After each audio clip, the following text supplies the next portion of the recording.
va rentrer dans le vif. Bonjour à tous. Aujourd'hui, c'est la séance numéro 8. Donc, il nous reste encore 4 séances sans compter celle d'aujourd'hui. Aujourd'hui, on est sur l'étape 14 donc, du plan d'action vibratoire qui dit « je l'ai déjà ». Le but est de rentrer dans l'énergie de « finalement, c'est quelque chose qui m'appartient déjà », ce que vous voulez accomplir, vos objectifs, ce que vous voulez réaliser, c'est de partir du principe que ça existe dans le champ des possibles et qu'à partir du moment où vous en avez envie, où vous l'envisagez, vous l'imaginez, mais en fait, ça vous appartient. Que quelque part dans le champ des possibilités, il existe une version de vous qui a déjà ce que vous voulez aujourd'hui. Et le but de cette étape dans le plan d'action vibratoire, en tout cas, quand je l'ai appliqué pour moi, c'était vraiment de me projeter. Et au-delà du fait de me projeter, c'était de me mettre dans l'idée que, en fait, Dieu, la source, puisque moi, je suis croyante, donc pour moi, c'était Dieu, mais si vous ne croyez pas en Dieu, c'était de vous dire qu'il existe vraiment ce champ accessible à tous et qu'à partir du moment où vous envisagez, vous désirez quelque chose, c'est que ça peut arriver, c'est que c'est possible. Et pour moi, c'était de me dire que finalement, Dieu avait prévu pour moi ce que je désirais tant à l'intérieur de moi. Et donc, je rentrais vraiment dans cette énergie-là, je me connectais à la gratitude, je me connecte parce que je le pratique encore aujourd'hui, je rentre dans un état de gratitude, je rentre dans un état de bien-être, de joie, de célébration de quelque chose que je n'ai pas encore dans la matière, mais que je sais va arriver. Je pars du principe que c'est en train d'arriver vers moi. Et voilà un petit peu comment personnellement je pratique cette étape. Et au niveau des questions qu'on m'a posées, j'ai une question qui me demande, alors là c'est une question business, donc j'y répondrai après. Et j'ai une autre question qui me demande, qui me dit, est-ce normal, là elle a bien détaillé, est-ce normal de ne pas avoir à ressentir ce qui se passe en moi? Parfois, j'ai l'impression de ne rien sentir ou alors, si j'ai des ressentis, c'est qu'ils sont trop subtils pour que je les perçoive. Peut-être aussi que je n'ai pas appris à écouter mon corps, c'est encore difficile pour moi.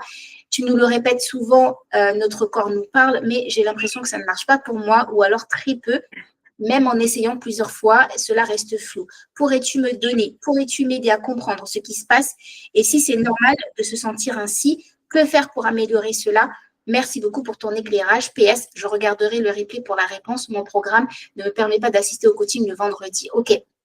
Donc, Aurélie, je réponds à ta question qui est très complète. D'ailleurs, je te remercie pour ça parce que ça me permet vraiment de pouvoir rentrer un peu plus en profondeur. La question que tu poses, elle est totalement légitime et je peux que la comprendre parce que j'ai été longtemps dans ce cas-là. Où j'étais complètement coupée de mes émotions. Moi, je suis un 3 en énéagramme et je suis beaucoup plus dans le paraître. Je porte un masque, j'ai longtemps porté un masque. Pourquoi? Parce que j'ai été coupée de moi dans mon enfance, par des choses qui se sont passées. Je n'étais pas connectée à mon corps. J'étais juste connectée à ma tête, à mon mental, à mon mode survie, mon mode hypervigilance. Et peut-être que tu rencontres ce cas de figure. Il faut voir ce qui s'est passé dans ta vie antérieurement, ce que tu as vécu, ce que tu as emmagasiné, ce que tu as enregistré, ce que tu as pris comme référence relationnelle, qui ont fait qu'aujourd'hui, tu agis comme cela avec les autres et avec toi. Quand je dis comme cela, c'est quand tu es dans une situation, tu es présente dans la situation, ça ne t'empêche pas d'être à l'écoute des autres, mais tu es tellement à l'écoute des autres parce que tu es dans cette hypervigilance de comment tu dois réagir, qu'est-ce que tu dois dire, comment tu dois répondre, que finalement, tu es coupé de toi-même. Moi, c'était mon cas pendant très longtemps. Avant que j'apprenne à travailler sur moi, à comprendre, j'étais quelqu'un d'autre. C'est-à-dire que selon les situations, à la maison, j'étais quelqu'un, donc j'étais la personne qui répondait au code de la maison. À l'école, j'étais la personne qui répondait et j'étais bonne partout. J'étais la bonne élève, j'étais celle qui écoutait, j'étais très sage à la maison, très sage à l'école, bonne employée au travail, parce que je passais ma vie à m'intégrer. Et à force de m'intégrer, à force d'être celle qui s'intègre, qui essaye d'être acceptée, qui essaye d'être comprise, qui essaye de suivre les règles, eh bien, j'étais complètement coupée de moi-même. Je ne savais pas qui j'étais. Et ça, c'est comme ça que parfois, peut-être que tu le vis et peut-être que certains le vivent aussi, tu te retrouves dans des situations, on te dit quelque chose, sur le coup, ça ne te convient pas, ça ne te correspond pas, mais tu ne sais pas trop comment répondre sur le coup. Donc, en fait, tu vas le laisser passer.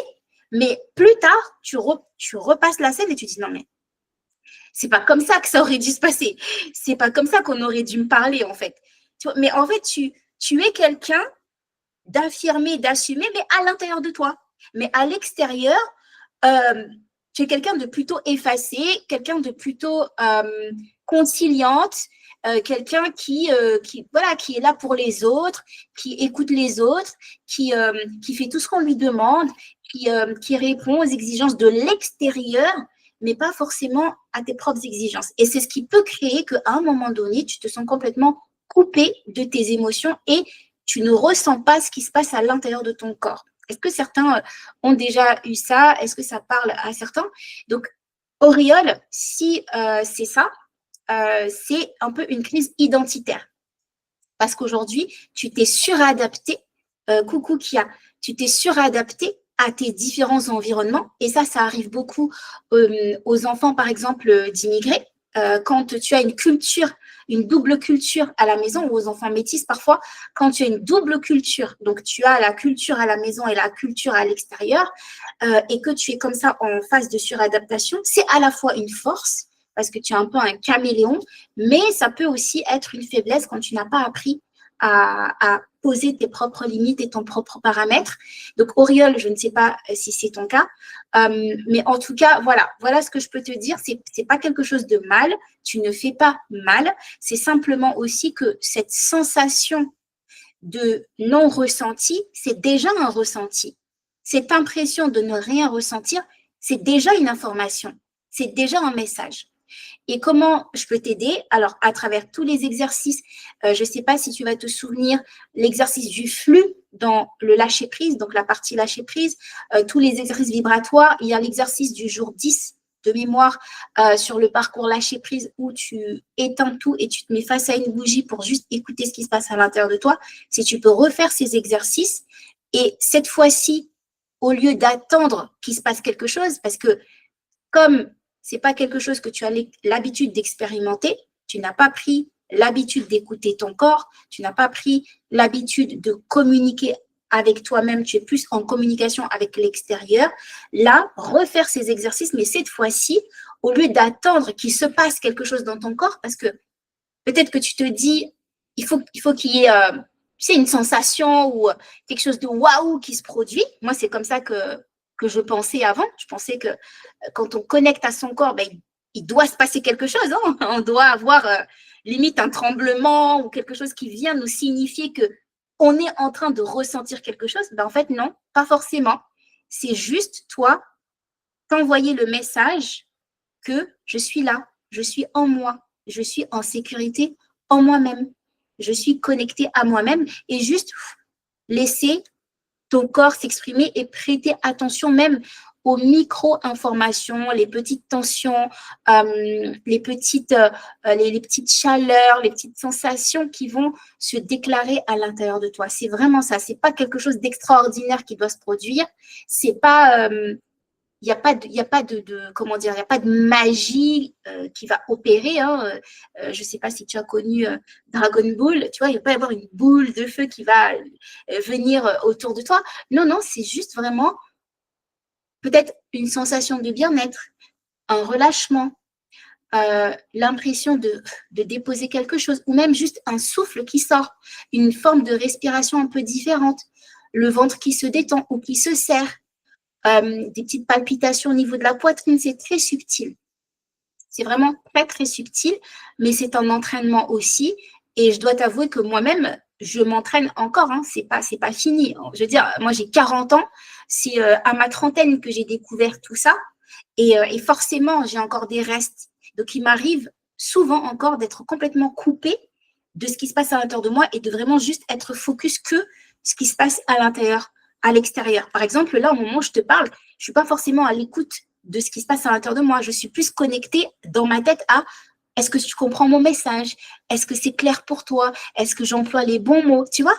Donc, voilà, c'est OK et ça fait partie de nous et c'est pas forcément une faiblesse, au contraire, c'est une force de savoir rentrer dans le monde de l'autre parce qu'aujourd'hui, on vit dans un monde où les gens sont plutôt tournés vers soi, hein, et quand tu arrives à rentrer dans le monde de l'autre, à être à l'écoute, à le comprendre et à pouvoir vraiment te mettre un petit peu à sa place, pour moi, c'est une force aujourd'hui. Donc, il n'y a rien de mal, Auriol.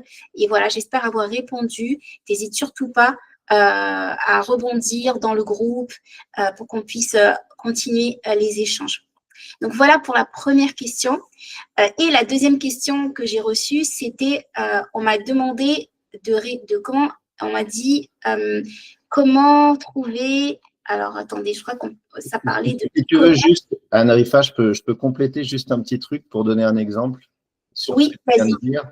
En fait, il y a une expérience en psychologie aussi. Donc, il y a l'aspect écoute intérieure, mais en plus, filles, garçons sont traités différemment là-dessus. Il y a une expérience en psychologie, on met un exercice à faire et on met la mère et son enfant. Et pour réaliser l'exercice, on est obligé de tricher. Il y a un certain nombre de règles et on est obligé de tricher.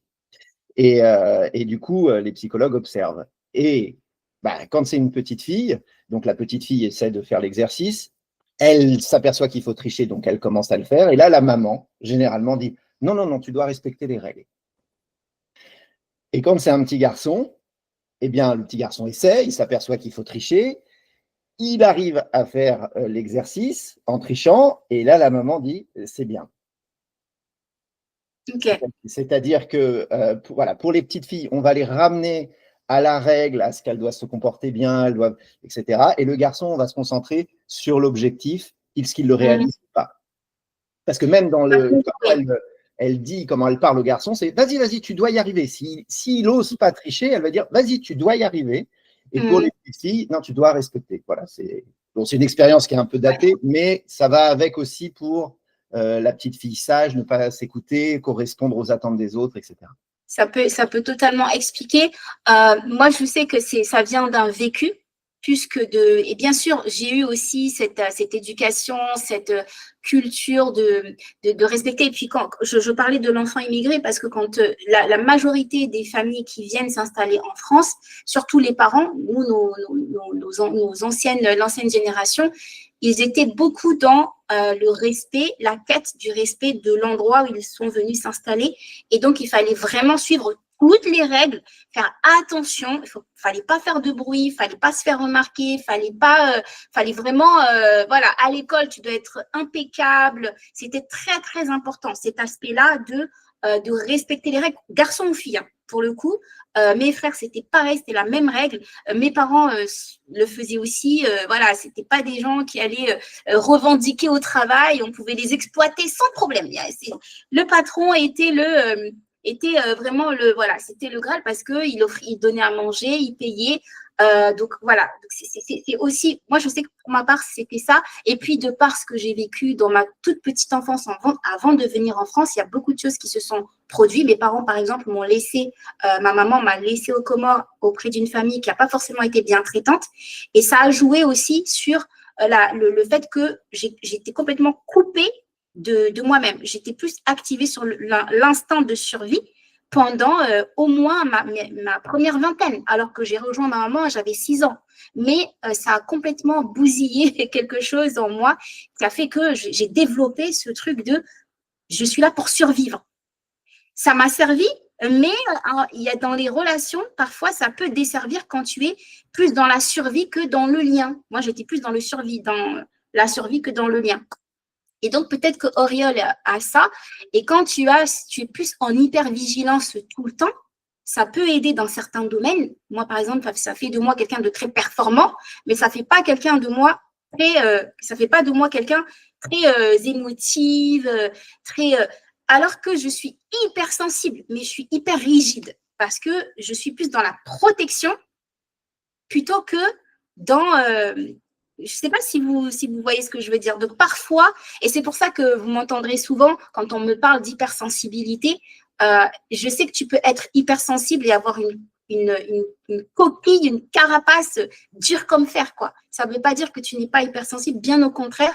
Et souvent, on met l'hypersensibilité sur des personnes qui vont beaucoup pleurer, qui vont être beaucoup dans l'émotion, oui, mais il y a des hypersensibles qui ne sont pas du tout dans cette démonstration-là parce qu'ils sont et elles sont dans un mode de survie. Et c'est encore pire parce que tu ne le vois pas quand elles souffrent, tu ne vois pas quand elles sont en hypervigilance, ça se passe tout à l'intérieur et c'est en train d'exploser.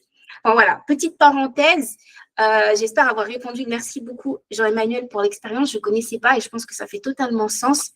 Et la deuxième question qu'on m'a posée, c'est en dropshipping. Je ne suis pas du tout experte en dropshipping. Dropshipping, comment trouver une niche qui est tendance en 2026 et 2050? Waouh, ok. J'ai pas la boule qui lit le futur entre 2026 et 2050. Ce que je peux te dire, d'une part, je ne suis pas experte en dropshipping, pas du tout. Mais si tu veux trouver les tendances 2026, tu as Google Trends où tu peux vraiment voir ce que recherchent les Français aujourd'hui. Et je pense que tu peux aussi consulter ChatGPT maintenant parce que Google Trends, on est de moins en moins à aller consulter Google que à consulter ChatGPT. Il y a eu plus de 11, je crois qu'il y a plus de 11 millions d'utilisateurs par mois sur ChatGPT. Les informations sont juste énormes. Tu peux aussi regarder les rapports de ChatGPT parce que ChatGPT publie des rapports. Par exemple, ils ont récemment publié le rapport sur la santé mentale de leurs utilisateurs. C'est affolant. Ah, vraiment, je vous invite à aller voir. C'est un truc de dingue à quel point nous sommes tous concernés. Hein, finalement, on se confie. ChatGPT est devenu le premier psy de ses utilisateurs à l'échelle mondiale. Et ça explique un petit peu dans quel état nous sommes tous sur le plan mental. Et ça peut aussi, tu peux trouver des rapports sur le business, sur le marketing, sur le business. Donc là, je peux te dire ça maintenant. Pour la façon la plus rapide aussi d'avoir une niche qui fonctionne, c'est de l'expérimenter. Ça, personnellement, c'est ma méthode. Quand j'ai une idée, je vais sur le marché et j'explore avec ma communauté, les personnes qui me suivent, je fais des sondages, j'échange avec eux, je discute. C'est pas forcément la méthode la plus rapide, mais c'est la plus efficace. Parce qu'une fois que tu as déterminé le besoin, une fois que tu proposes une offre, tu as tout de suite des gens qui sont prêts à acheter. Là où tu peux te baser sur voir un petit peu, là, ça a l'air de fonctionner, les bijoux, je vais faire des bijoux parce que tout le monde consomme des bijoux, d'accord, mais tu n'as pas de client qui t'attend et tu ne réponds pas à un besoin spécifique. Donc, ok, tu vas lancer des bijoux, tu vas lancer, je ne sais pas, il y a quoi qui se fait, qu'on achète tout le temps. Tu peux acheter, je ne sais pas, des vêtements, tu peux vendre des vêtements. Tu peux vendre des jouets pour enfants, mais qui dit qu'on va venir acheter chez toi plutôt que chez le vendeur XY? C'est la relation que tu auras créée avec ton audience, avec tes futurs clients. Et j'aime bien donner cette image de, il ne faut pas oublier que quand tu arrives sur un marché, quand tu veux vendre quelque chose, que ce soit des produits ou des services, quand tu veux vendre quelque chose, dis-toi que tu arrives à une fête qui a déjà commencé. Le marché, c'est une maison à l'intérieur desquelles il y a des gens qui sont en train de faire la fête, c'est les acteurs du marché. Les acteurs du marché, c'est à la fois tes concurrents et la clientèle, sont déjà en train de faire la fête, sont déjà en train de discuter, sont déjà, voilà, la fête bat son plein. Et toi, tu arrives en plein milieu. Soit tu prépares ton entrée et les gens qui sont dans cette maison attendent ton arrivée, un peu comme ce que font les blockbusters quand ils vont lancer un film, les personnes qui vont lancer un spectacle, ils préparent l'arrivée du spectacle. Apple, quand il va sortir un nouveau téléphone, les clients attendent la sortie. Ce qui s'est passé dernièrement aux États-Unis avec Starbucks, je ne sais pas si vous avez vu, avec les mugs en forme de, mais ça c'était une folie, les mugs en forme d'ourson. Ils ont sorti des mugs en verre, en forme d'ourson, où quand tu mets la boisson, tu vois la boisson enfin c'est des mugs quoi, c'est des bols, c'est des mugs, ok?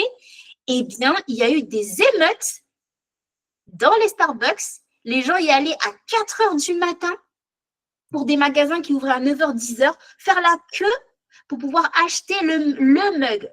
Ils ont créé ce besoin-là. Ils ont réussi à faire ce coup marketing. Alors, c'était plus qu'un coup marketing parce que des employés ont été agressés, des employés ont été traités de voleurs parce qu'il n'y avait plus de stock.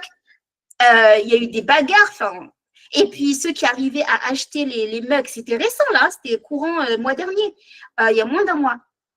Les personnes qui arrivaient à acheter les mugs les revendaient sur eBay 4 fois le prix. Tu trouvais des mugs qui avaient une valeur de $30, tu les retrouvais à 400, 500, $1000. C'était n'importe quoi.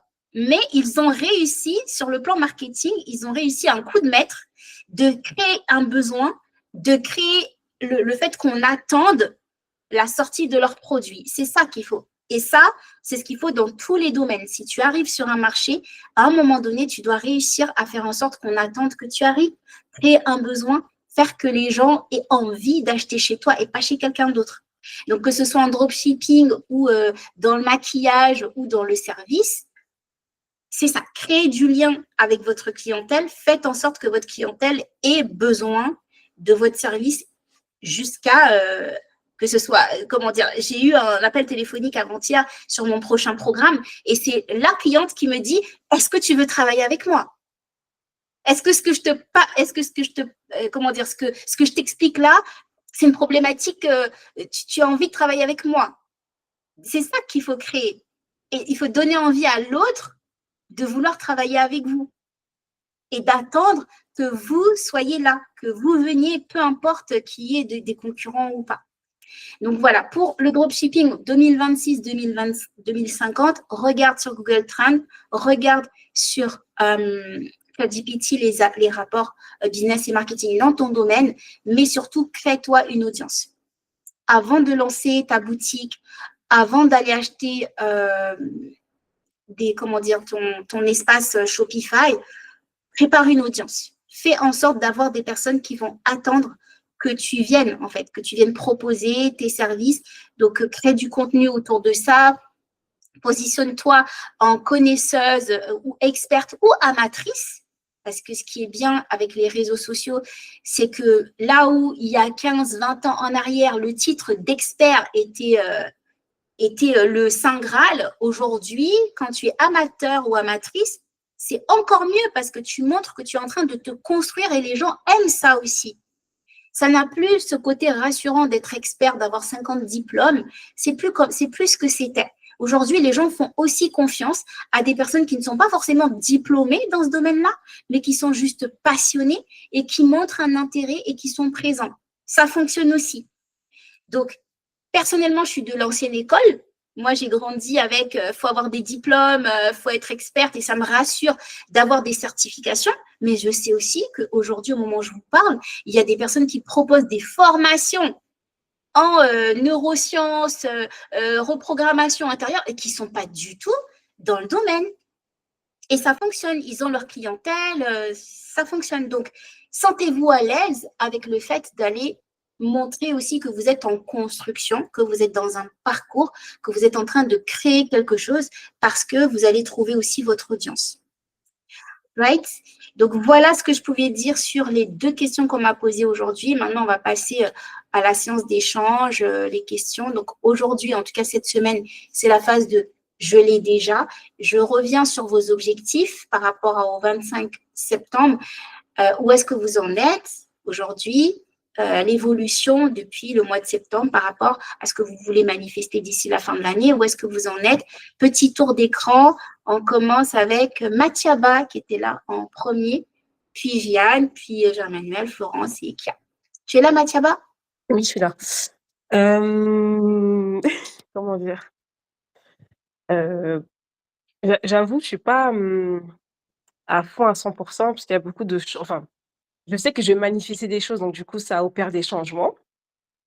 Ça opère vraiment des changements à l'intérieur de moi, autour de moi et des prises de décision, etc. Donc, en fait, je suis plus dans ce processus-là que j'ai l'impression de fabriquer quelque chose ou de créer quelque chose. Pourtant, j'ai créé quelque chose, j'ai fabriqué quelque chose, mais j'ai l'impression que c'est plus mon état qui est en train de changer, ma personnalité, tout ça, tout ça. Yes. Et C'est le but. Hein. Le but, c'est voilà, un donc changement intérieur. c'est ça. Ça se passe Oui, c'est ça. en nous. Et après, la vie, les relations suivent. Donc, oui, c'est tout à fait ça. Donc, OK. Donc là, tu sens que en termes d'état d'esprit, si on parle d'état d'esprit, Mais rien à voir. Vraiment, rien à voir et encore une fois, des prises de décision que je pensais même des gens qui font partie de mon entourage, que je pensais même pas qu'ils allaient partir de mon entourage parce que je pensais que c'était soudé, c'était non. Mais en fin de compte, ces personnes-là, inconsciemment, elles m'empêchaient aussi d'évoluer et cetera et d'autres opportunités, d'autres rencontres et cetera. Donc non, non, franchement, moi, je suis hyper satisfaite, je suis hyper contente et voilà. Génial, trop bien. Et en parlant de relations, tout à l'heure, la question a été posée dans le groupe. Oui, il reste encore 2 ateliers qui sont inclus dans le parcours, notamment l'atelier sur les relations.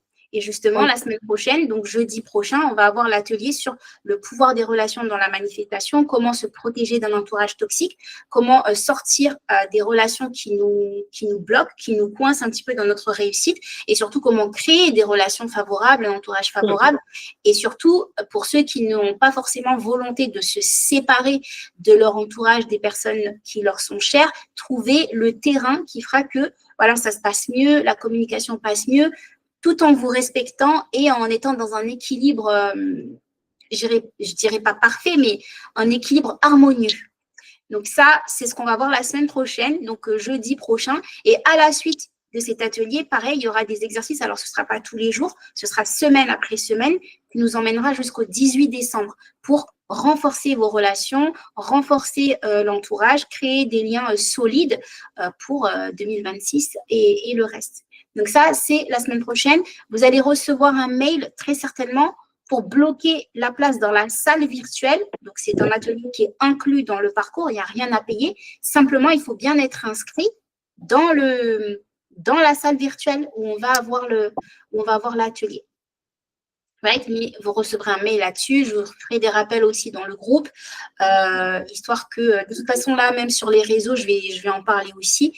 Voilà, donc trop cool, Mathiaba. Donc, satisfaite, tu sens que ça évolue, tu sens que tu as changé d'état d'esprit, ça c'est plutôt cool. Quel est ton défi en ce moment, le challenge qui s'opère pour toi en ce moment? Un blocage, un défi, un challenge? En fait, c'est personnel, parce que le pro, je trouve, c'est assez stable et le pro, c'est très stable, mais c'est plus dans le personnel, justement, par rapport, parce que moi, voilà, je l'ai fait, hein, il y a quelques années, les relations toxiques, les trucs comme enfin, j'avais changé mon environnement, j'avais vraiment évolué et cetera. Justement, en fin de compte, là, je me suis rendue compte, beaucoup de enfin, de voilà, mais j'étais un peu la poubelle énergétique de mon entourage. Donc en fait, oui, c'est des gens que j'aime beaucoup, c'est des gens qui m'ont aidée, qui m'ont soutenue, donc je suis vraiment gratitude par rapport à ça. Mais en fait, j'étais celle qu'on appelle, «Ah mais aujourd'hui j'ai fait ci, j'ai fait ça, gna gna gna» et en fin de compte, moi ça me plombait mon état d'esprit et c'est des gens qui sont hyper proches. Donc c'est un peu délicat. Donc c'est ça mon défi. Donc en ce moment, je réponds plus trop au téléphone. C'est un peu ça et quand on me répond, voilà, je leur donne 5 minutes et après je coupe court, voilà quoi. Yes. Avant Ok. c'était 1 heure, voilà, c'était un peu comme ça. Bien, ce jour-là, donc jeudi prochain, on va avoir des scénarios avec des scripts justement sur quelle posture adopter dans quelle situation. Donc peut-être que là-dessus, tu vas pouvoir trouver aussi d'autres pistes pour aussi, si tu en as la volonté, après c'est personnel, mais parfois on a des personnes qui sont comment dire, dans une posture de victime dans leur vie, qui Ouais, vont c'est se horrible. victimiser dans leur vie alors que nous sommes tous créateurs, créatrices de notre vie.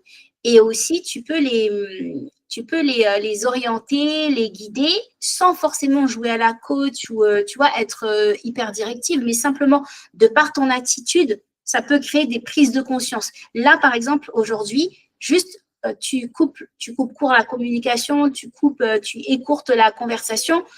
Peut-être que ça n'impacte pas vraiment la prise de conscience, mais il y a une façon de faire qui peut faire aussi évoluer l'autre, de sorte à ce que toi, tu puisses continuer de préserver la relation, avoir des échanges un peu plus profonds, un peu plus poussés, et que la personne, en fait, elle aussi évolue, tu vois.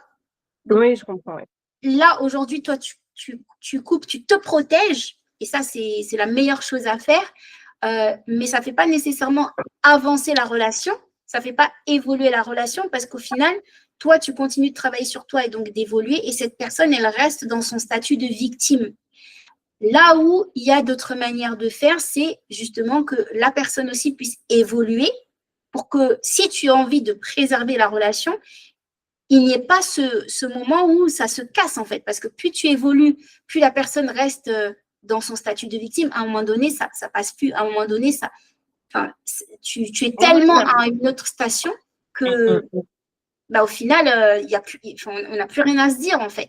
Mais si tu veux préserver la relation, eh bien le but c'est que cette personne-là aussi puisse à son rythme, évoluer un petit peu avec des prises de conscience. Donc, les exercices que nous allons voir la semaine prochaine vont permettre ça. Oui, mais en fin de compte, moi, je pars du principe que même si je les oriente, le but, c'est qu'elle, elle travaille sur elle, que moi, C'est voilà, ça. aujourd'hui, je suis avec toi, c'est un investissement, bah, qu'elle puisse aussi faire cet investissement. Elle le sait. Donc après, c'est une question de choix et au bout d'un moment, moi, le fait que la relation n'est pas préservée, bon, moi, je je m'accroche pas trop. C'est pas grave, en fait. Il y a des personnes, ils sont là un temps et je suis en accord avec ça. Mais bon, Oui, on comme verra. j'aime bien dire, les relations ont une note de péremption, ça c'est vrai. Oui, Et ça, voilà, il y a des personnes, tu les as connues, je ne sais pas, sur les 20 premières années de ta vie, peut-être qu'elles seront pas là sur les 20 prochaines et c'est OK. Mais il y a des gens qui n'arrivent pas à avoir ce truc-là de, oui, il y a une dette de péremption en fait, selon la manière dont on évolue. Euh, c'est beau les amitiés qui durent à vie, mais il y a aussi des amitiés qui se terminent à un certain moment et voilà, et Et c'est qui OK. reprennent après. oui, Ils peuvent qui peuvent reprendre reprendre, oui, aussi, c'est tout ça. à fait. Absolument, absolument. C'est vrai. Arrête de faire saigner mon cœur de romantique, là. Ah non, non, non, bah, je vais raviver ton C'est la cœur de réalité, en romantique. fait, hein, au bout d'un moment, faut Récemment, accepter. j'ai renoué avec quelqu'un que j'ai connu au collège. Donc, j'avais 12-13 ans. On s'est perdu de vue pendant 20 ans. Et cette personne, elle m'a reconnue. Donc, oui, on peut renouer, c'est vrai. Oui. C'est Moi, vrai. je pense que les relations ne s'arrêtent jamais. Euh, Je vais te dire pourquoi. C'est que, en fait, le lien, y a un lien énergétique qui est avec chacune des personnes que tu as rencontrées dans ta vie. Après, tu peux couper, oui, tu peux couper. voilà, tu peux couper, il y a un certain nombre Donc, de ça peut choses. s'arrêter. Mais en réalité, on est tous connectés tout le temps. Oui, nous sommes tous reliés, mais les relations peuvent se terminer. Après, Dans, dans le terrestre, et oui, dans on peut le faire l'énergétique même. aussi. Mais, Parce qu'on peut couper les liens. Tu viens de le dire, on peut couper les liens. oui. Donc, si on en a envie, si on le désire, on peut couper. Et si on le désire, si on en a envie, on peut entretenir. C'est vrai, on peut entretenir le lien. Et je suis d'accord avec toi, on peut entretenir des liens énergétiques, même avec des personnes qui ne sont plus de ce monde. Et on peut entretenir. Je suis d'accord avec toi. Personnellement, j'entretiens des liens avec des personnes qui ne sont pas là. Deux Bah, personnes qui ne sont plus là. Moi, je dis ça aussi parce que parfois, en fait, notamment sur les personnes sensibles ou autres, qui ont ce sentiment d'être reliées quand même aux gens, quand on leur dit coupe les liens, éloigne-toi, ou tu n'as plus de relation avec, coupe les liens énergétiques, en fait, ça revient comme si on leur coupait un bras. Oui, Et mais parce qu'elles ne le veulent pas. Mais le but, c'est pas de couper des relations que tu ne veux pas couper. Là, le but, c'est les relations qui ne te servent plus et au contraire qui te drainent, qui te prennent de l'énergie et qui sont plutôt toxiques. oui, mais même ça. Savoir qu'il est possible si on en a envie, parce qu'on peut quand même avoir envie de les garder, mais si on en a envie, savoir que c'est possible de couper. Mais je suis d'accord. Il y a des personnes qui... Je comprends. Bon. Yes. Très bien. Est-ce qu'on a d'autres questions? Jeanne, comment ça va? Oui, ça va, ça va. Comment Ça va, se ça passe? va. Jeanne, je crois que tu es, en tout cas de ce que je vois dans le groupe, tu es la plus... oui, Amel. Oui, oui, tout à fait, Amel, je suis d'accord. Jeanne, franchement, pour moi, tu es la plus, en tout cas, celle qui me communique le plus ses avancées. Et moi, ça m'aide beaucoup à voir tes avancées, tes retours. Ça m'aide énormément. Comment ça va? Comment ça se passe pour toi? C'est ce que je disais la semaine dernière par écrit, quand j'avais commencé le parcours, l'aventure. C'était dans une optique purement anti-procrastination. Donc moi, c'était juste, c'était mon focus, mon objectif. Et là, avec le temps, et encore plus avec les exercices qu'on a fait pendant les 21 jours, j'ai un tout autre regard. Je prends conscience de certaines choses, notamment sur le plan perso et professionnel. Donc je me dis que, en fait, je suis dans une phase où je remets tout sur la table et je redistribue tout, en fait. Je suis en train de tout décortiquer. Et, euh, et voilà, mais oui, ça va, j'avance à petits pas. En tout cas, j'y vois plus clair. En termes de business, je pense qu'il y a beaucoup de choses en fait, j'avais pas forcément c'est même pas forcément, je n'avais pas le bon mindset à l'époque. Et là, je retravaille sur ça, en fait. Là, à l'époque, j'avais fait le chemin, on va dire, inverse. J'avais lancé mon activité sans trop me poser de questions et sans faire un travail de fond en termes de mindset, etc. Et là, je fais le parcours inverse, en fait. Je fais marche arrière et je reprends tout à partir de moi, en fait. Yes. Et tu verras la différence, hein, parce que ce que je dis là dans le programme que je suis en train de créer qui s'appelle Quantum Lift, c'est un programme business pour les personnes qui sont déjà lancées, mais on commence d'abord avec un travail sur l'entrepreneur, le mindset entrepreneurial. Et c'est même pas qu'une histoire de mindset, c'est vraiment une histoire d'alignement d'abord. Parce que ce que tu verras avec le temps, c'est que le cerveau ne peut pas réaliser un objectif que ton corps n'a pas validé.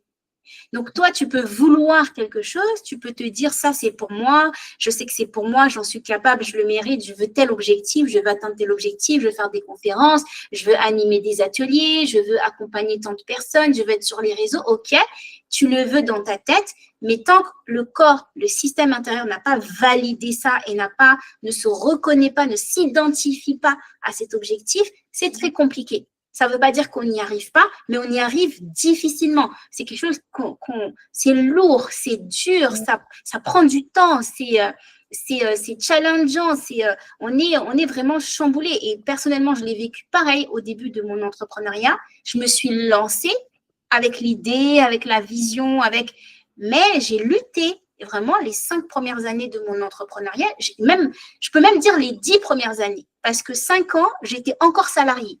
Donc, je suis restée salariée tellement j'avais peur de me lancer à 100%. J'étais salariée encore pendant 5 ans. Et les premières années où j'étais à 100%, donc de 2018 à 2021, c'était la lutte, quoi. C'était la lutte. Et même, je disais, je me bats. J'étais la guerrière, j'étais la warrior, parce que j'étais complètement désalignée, quoi. Et c'est que quand je me suis posée, donc à partir de ma fille, donc dis-toi, 2 ans, ma fille a 2 ans et demi. C'est que à partir de 2024 que j'ai vraiment créé un business aligné 100%, où je refusais des clients, où je me permettais de travailler X, de faire Y. Vraiment, c'est que depuis ces 2-3 dernières années. Et t'imagines, il m'a fallu presque 15 ans d'entrepreneuriat, mais ça, c'est parce qu'on n'a pas les codes, on part de loin et on n'a pas tous le même système intérieur. Et c'est pour ça que je dirais toujours, on peut voir les gens à l'extérieur avoir des réussites. Par exemple, moi, souvent, on me dit, mais Henrifa, pourquoi tu n'as pas encore 1 million de vues sur tes vidéos TikTok? Tu peux le manifester? Oui, moi, dans ma tête, je veux le manifester, mais mon système intérieur, il n'est pas câblé sur 1 million de vues. Il est câblé sur la qualité. Donc, vous voyez, on n'a pas tous les mêmes paramètres intérieurs. Donc, ça, c'est vraiment top. Tu verras la différence. Tu vas accélérer ton business 2026 parce que tu auras posé tes bases intérieures. Et tant qu'on n'a pas posé nos bases intérieures, on peut avoir toutes les stratégies qu'on veut. Moi, je suis une ancienne commerciale et je partais du principe que comme je sais vendre, comme je sais communiquer, ça va fonctionner. Pas forcément. Pas forcément. C'est vrai. Je te rejoins. Tout à fait. Pas forcément. Donc, l'alignement intérieur, pour moi, c'est la clé et je pense que tu verras très, très vite la différence et ça va aller beaucoup plus vite. Tu vas aller beaucoup plus vite que les 2 premières années de ton entrepreneuriat ou la première année. Parce que là, c'est bon. Tu fais équipe, ta première équipe est construite. Cerveau, corps, cerveau, système nerveux. Trop cool. Trop cool. En tout cas, c'est de la manifestation industrielle. C'est de la manifestation industrielle. Je ne sais plus qui disait ça. C'est tu te forces. Alors, tu peux y arriver, mais ça va être une dépense énergétique tellement forte que tu vas finir sur les rotules. Puis moi, après, je reçois les femmes de 40 ans, justement, qui sont en burn-out à cause de ça. Voilà. Moi, j'ai eu un burn-out au travail et un burn-out dans les premières années de mon entrepreneuriat. Alors que j'entreprenais pour être libre, pour être plus de patron, mais non. Ton corps, il t'a parlé. Et puis, si tu ne l'écoutes pas, il augmente l'intensité. Exactement. Donc, bravo, Gianne. Je suis très, très fière de ton parcours et très contente pour toi et hâte de voir tout ce qui va éclore, tout ce que ça va donner parce que pour moi, tu Tu as hyper bien travaillé vraiment les étapes et je t'ai vu gravir le parcours et c'est trop chouette. C'est trop, trop chouette. Yes. Kia ou Florence ou Jean-Emmanuel? Amel, je ne te voyais pas aussi. Amel, ça va? Tu es là, Amel? Elle a peut-être quitté. Florence, attendez, je lis ce qu'il y a dans le chat. Florence, ça va, Florence? Oui, bah écoute, moi, ça fait à peu près plus de 15 jours au moins que j'ai un peu la crève, on va dire ça comme ça. Mais c'est pas un hasard. Un nettoyage. J'ai tellement de choses, on va dire, waouh. C'est autour de moi, là, je revois mon film, mais chez les autres, tu vois. Je revois tout mon passé chez mes enfants, chez beaucoup de personnes que j'aide aussi, tu vois, j'accompagne aussi. Mais c'est vrai que autant j'aurais pris ça avant avec vraiment douleur, on va dire. Maintenant, je l'observe, quoi. C'est différent. C'est pas que ça me touche pas, mais c'est quand même différent. Je vois que c'est différent. Donc voilà, et ce qui se passe, c'est qu'il y a beaucoup de choses aussi, alors pour moi et pour mes enfants. Donc là, ça faisait 2 ans que j'avais pas revu ma sœur, parce que je m'étais éloignée de ma famille. Comme voilà, il y avait eu des choses et il fallait que je me retrouve toute seule. Et donc ce qui s'est passé, c'est que elle me relançait plusieurs fois et franchement, j'avais pas envie. Donc voilà, je lisais pas ses messages. Et ce qu'elle a fait, c'est qu'elle a joint mes enfants et là, j'ai dit: «Bah, ça m'a un peu énervée». Et en fin de compte, je l'ai appelée comme ça. Spontanément, je lui ai dit: «Bah, écoute, je sais pas pourquoi tu appelles les enfants, enfin voilà, enfin», je lui ai dit: «Tu harcèles». Bon, et là, elle m'a dit: «Bah non, j'harcèle pas, c'est que tu réponds pas et moi, on a des papiers de familial et il faut que je te joigne». Et là, j'ai compris en fin de compte. J'ai compris en fin de compte beaucoup de choses. Je me suis dit: «Bah là, je me remets encore dans une position de victime». Je dis: «Non, stop».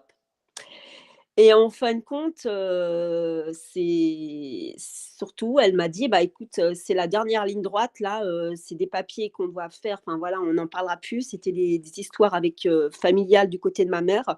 Du côté, alors c'était, des terrains, de l'argent.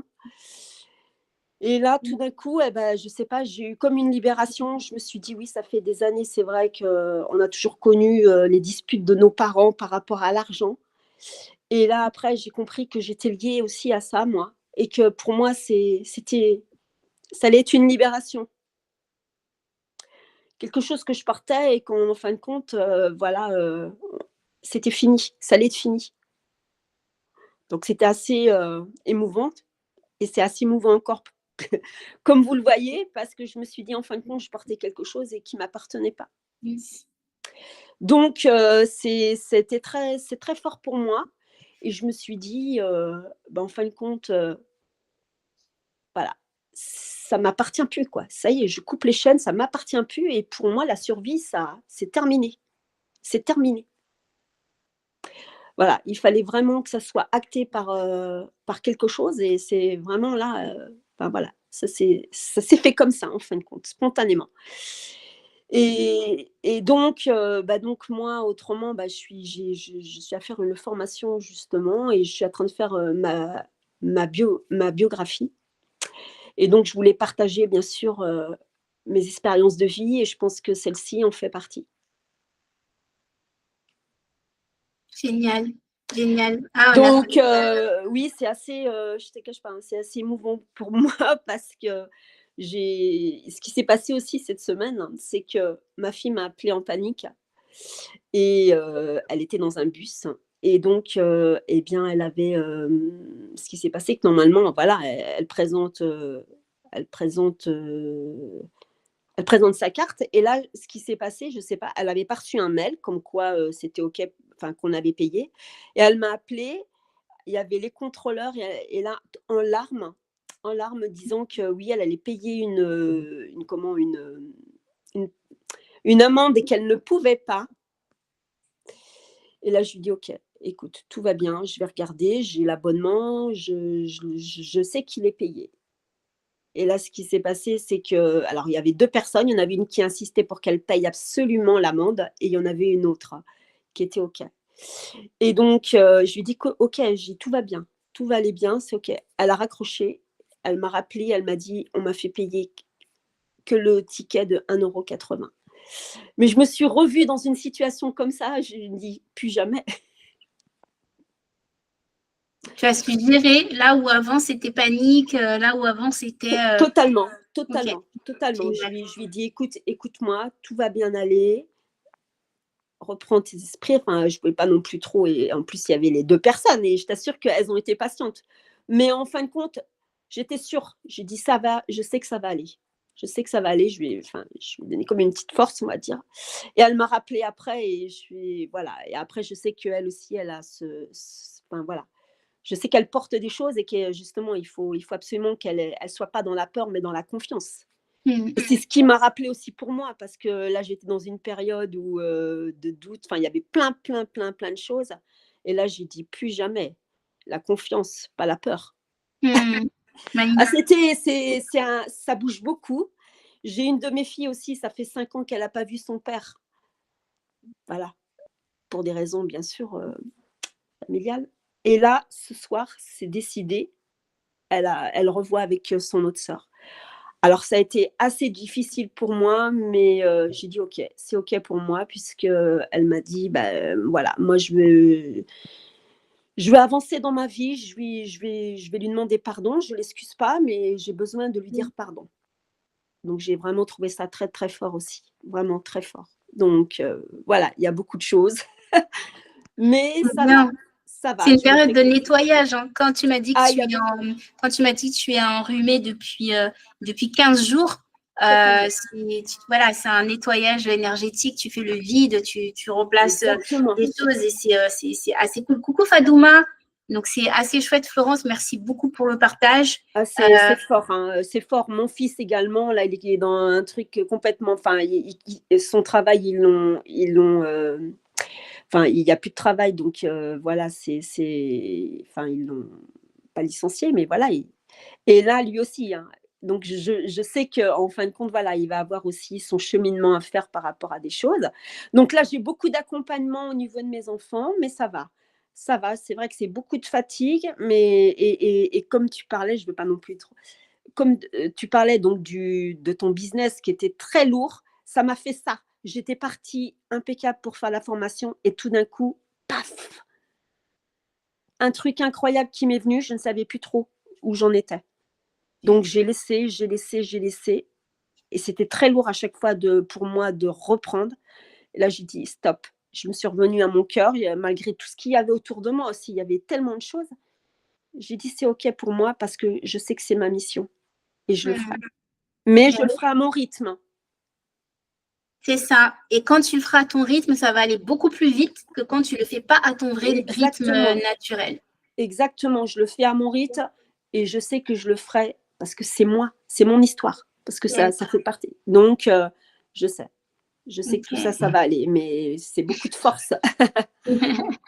Merci Merci Florence. de m'avoir écoutée. Fadouma, coucou, tu viens d'arriver. J'ai répondu à la question que tu m'as posée. Donc, je te laisserai regarder le replay. Tu m'as demandé par rapport au e-commerce, comment trouver une idée business 2026-2050. Donc, j'ai répondu. Donc, je te laisserai revisionner. Et le replay arrivera demain matin. Donc, je te laisserai regarder la réponse que je t'ai donnée. Mais toi, du coup, tu es pas encore lancé. Tu veux te lancer dans le e-commerce. Tu n'as pas encore lancé ton entreprise. C'est ça, c'est exactement ça. Là, je suis en route. Bonjour tout le monde. Et Hello. en fait, c'est comme je t'avais écrit, là, j'ai pas encore ouvert, mais j'ai déjà commencé à mettre des produits, j'ai déjà commencé à faire la niche. Mais j'ai eu beaucoup de difficultés pour pouvoir me lancer. J'entends pas très bien. J'ai compris que tu n'as pas encore ouvert l'entreprise, mais tu as déjà commencé à proposer des produits, c'est ça?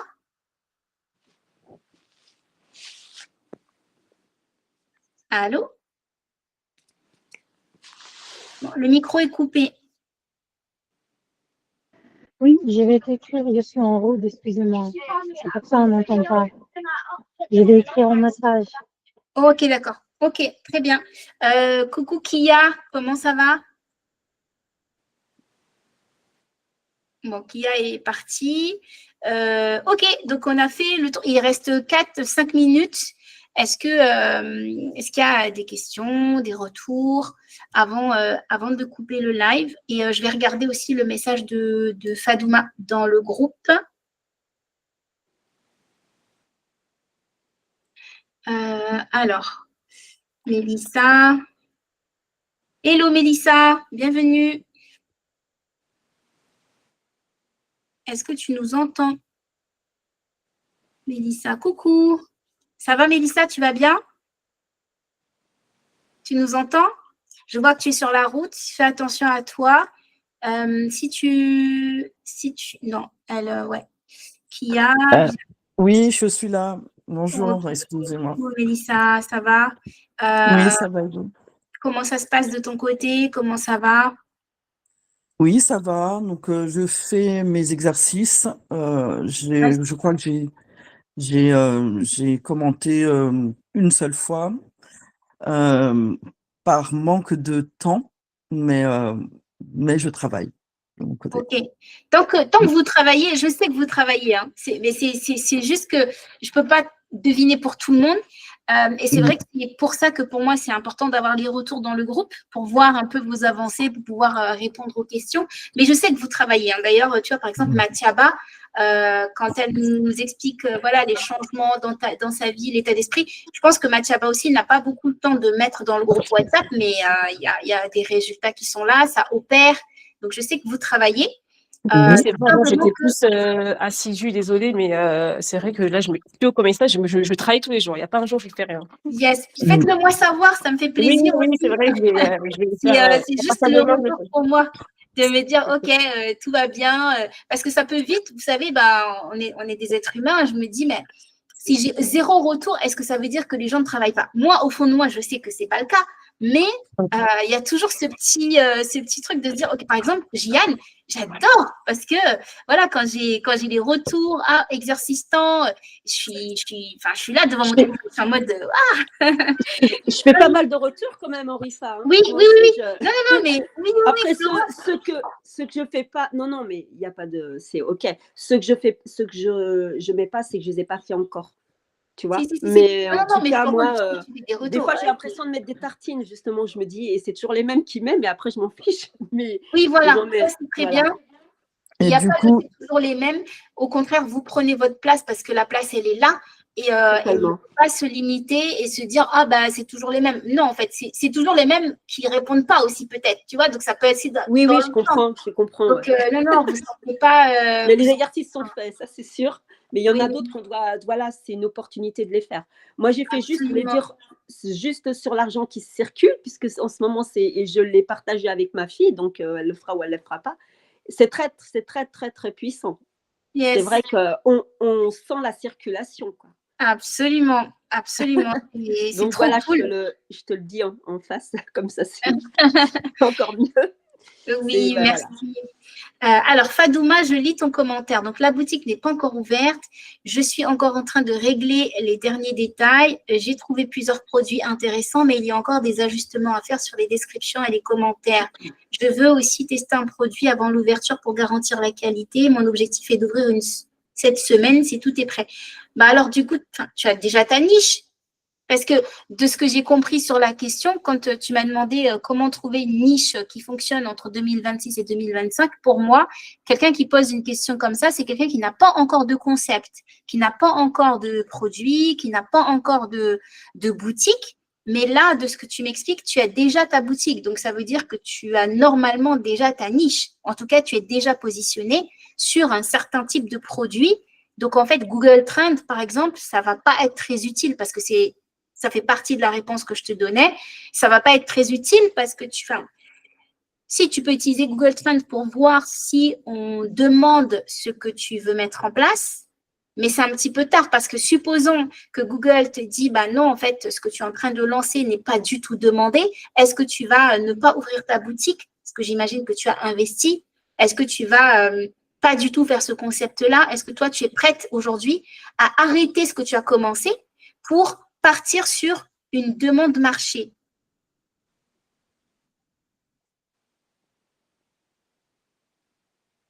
Aujourd'hui, je t'écris une autre aujourd'hui. OK. Alors ça, c'est un message que j'ai eu là, cette semaine. Hein. C'est le dernier message que j'ai eu sur le questionnaire. Il me semble. C'est l'avant-dernier message que j'ai eu. 22. Ah, tu m'as écrit un autre message là, tout de suite. 25. J'ai 25 questions. Ok, tu viens de réécrire. J'ai supprimé des produits, mais certains. Ok. Donc, je traiterai ça pour la semaine prochaine parce qu'il est déjà 12 heures.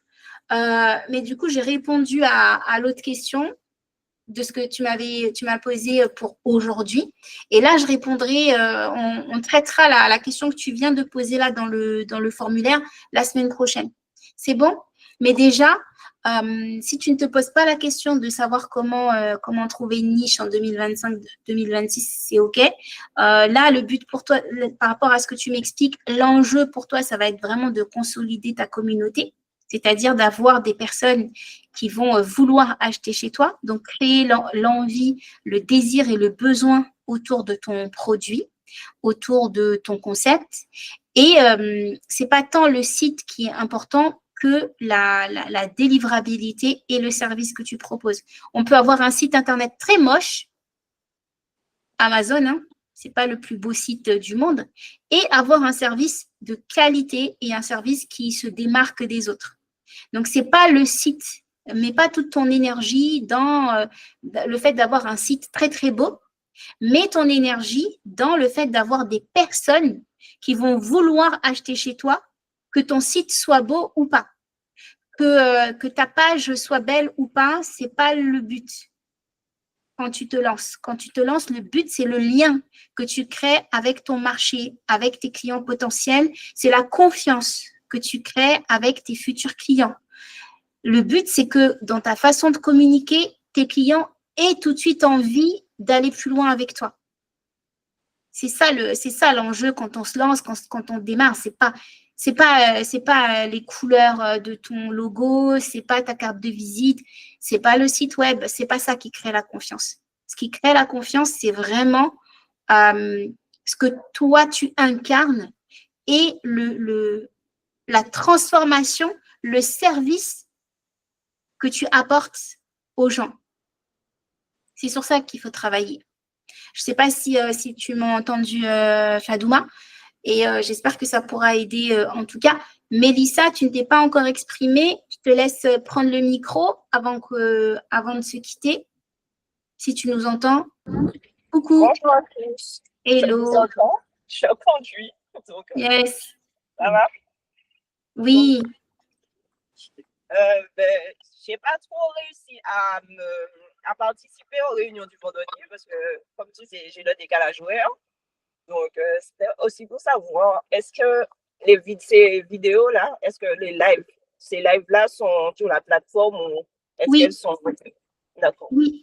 Oui, tu peux les retrouver dans la section coaching, je crois, replay, coaching session. Je vais retrouver ça. Mais oui, il y a bien... Toutes les séances sont enregistrées et il y a bien les replays toutes les semaines. Donc, elles sont déposées le samedi matin sur la plateforme des ressources. Et c'est intitulé, c'est dans la partie, je vais te dire l'intitulé exact. C'est session coaching. Quand tu vas dans session coaching réussite manifeste, là, tu as toutes les séances. Donc, il y a 7 séances pour l'instant. La séance d'aujourd'hui, c'est la 8e et elle sera sur la plateforme d'ici demain matin. D'accord. Pour la manifestation, je me rends compte que je manifeste plus facilement. Des fois même, je suis surprise parce que je pense à quelque chose, mais comme j'ai appris à lâcher prise grâce à toi, à tes enseignements, à tout ce que tu nous dis, au final, des fois, je pense à quelque chose, Et quelque temps après, je me rends compte, et même je trouve que la manifestation se fait plus rapidement qu'avant. Yes. C'est beau ça. Je me souviens de notre point aussi. Hein. Et même là, on n'a pas beaucoup échangé, mais même dans ton énergie, tu es plus détendu. Tu es plus relâché. Oui, là, je suis vraiment dans le lâcher prise. Je ne gère pas. Je dis, en fait, comme je suis croyante aussi, je dis à Dieu, j'ai besoin de ça. Je te laisse gérer. Mon Magnifique. cerveau, je le mets sur autre chose. Et puis voilà. Et je vois que la chose arrive. Trop cool. Mais c'est comme ça qu'on devrait tous vivre hein, en réalité. C'est vraiment faire confiance, être dans la gratitude et être assuré que c'est pour nous, quoi, que c'est en train d'arriver et juste se contenter d'être et de ressentir la joie d'avoir ce qu'on va avoir, quoi. C'est trop bien. Génial. OK. Alors, il est 12h05. Je vais arrêter l'enregistrement et on va bientôt se quitter. Moi, je serai en live